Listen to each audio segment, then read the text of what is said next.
সাবেক সুলতান কাদের সাহেব থেকে শুরু করে 129 জন নেতাকর্মী যারা দীর্ঘ 16টি বছর নির্যাতিত জর্জরিত হয়েছে, তারা পৈতৃক বিদায় পর্যন্ত এসে 16 বছরের মাঝে দাঁড়াতে পারে নাই। যারা আত্মীয় স্বজন, বন্ধু বান্ধব, পিতা মাতা থেকে যারা বেচাইনের মতন 16টি বছর নির্যাতিত হয়েছে, আজকে তারা আবার দ্বিতীয়বার নির্যাতনের পাল্লায় এসে পড়ে গিয়েছে।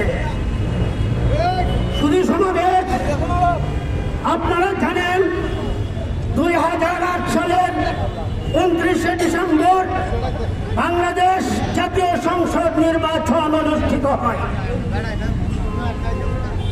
পরদিন 30শে ডিসেম্বর আমাদের মুন্সিরঘাটা থেকে জনাব রেওয়াজ সাহেব রাউজানের মাটি ত্যাগ করে তিনি চলে যান। তদ্রুপ জনাব সাবেক সুলতান কাদের ভাই সহ সকলেই রাউজানের বাইরে থাকতে হয়, তারা রাউজানে আসতে পারে না। আমরা বলতে চাই, আজকে আপনারা যাদেরকে মিথ্যা মামলায় জড়িয়েছেন, আপনারা একবার বিবেক বিবেচনা করে দেখেন তাদের সাথে এলাকার জনগণের সাথে কত সুসম্পর্ক, তারা কত ভাতৃত্বভাবে পত্র এলাকায় জনগণের সাথে তারা মেলামেশা করে চলে যাচ্ছে। আজকে যদি তারা গুচ্ছুর কাপ্পাবাজি হতেন, তারা যদি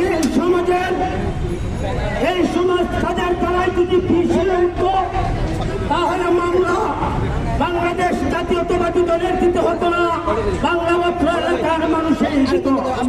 আজকে তাদের কাছে